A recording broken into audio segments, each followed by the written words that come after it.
Hello, kings and queens of creation. My name is Cora Flora, and today I feel inspired to flow a video for you on the topic of stability. I actually was doing a card reading this morning, and I received the card Joy and Stability, and this whole download came through about how the greatest stability we can find is beyond money, beyond jobs, beyond relationships, beyond even physical structures that we might think are solid but could end any moment. The truest, greatest source of stability is the divine. And I feel like it's important to articulate and really state the importance that the divine relationship is between you and your creator. I feel like although you might find religions or faiths or texts or practices that might help encourage you in supporting that relationship, ultimately, please remember that your connection with the divine, by whatever name resonates with you, is best when it is your sacred relationship.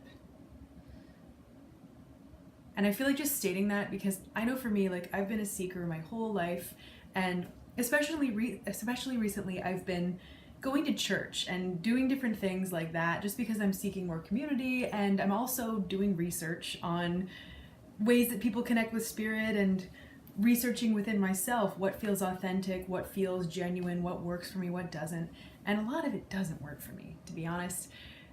I find that what really does work for me are the things that give me that feeling, that felt sense of the divine. Beyond dogma, beyond you should do this, you should do that, you shouldn't do this, you shouldn't do that, but really just tuning in and being like, whoa, what really feels like an alignment with my true self? What really feels like God? What really feels like great love?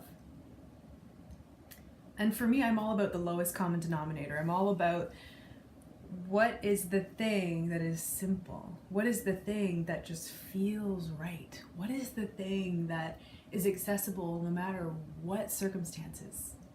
How can I get there in my own way? And one of the things that I'm really reflecting on is the power of meditation. Just like the voice, we can use it at any time because it's always with us. I feel similar about meditation. And it's funny because I admit I am not a usual meditator, but I'm actually feeling very inspired to integrate at least 20 minutes a day of pure divine connection time. And I have to say that I did it this morning. I was listening to this beautiful lyricless music that just kind of energetically, emotionally puts me in a divine state. And I was also mentally focusing on names of God that resonate with me. So this is interesting because I've never done that before. Usually for meditation, I would just purely focus on the breath and clear my mind, or I would focus on counting my breaths and do a count. Oops, battery's dying here.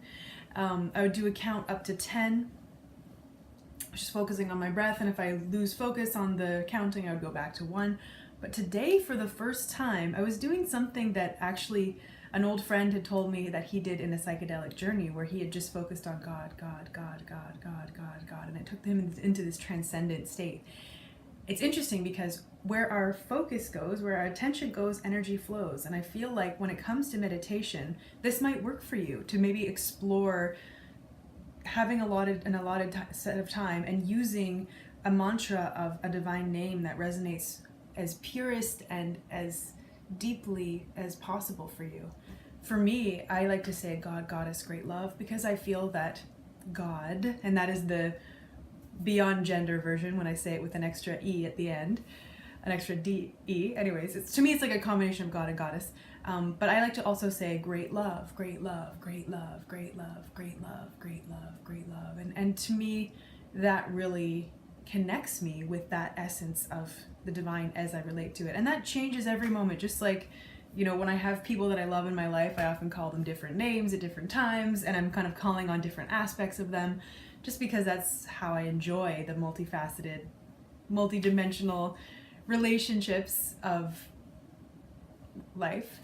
I feel like it's the same with the relationship with the divine. Of, you know, sometimes you might want to call on the Divine Mother or the Divine Father, or sometimes you might want to call on Sarasvati, or you might want to call on Jesus, or whatever it is, Ganesh. I feel like anytime just using that moment of connection to focus your mind by focusing on the name may help you to connect with that higher energy, that higher power, in whatever way honors and connects you as deeply as possible.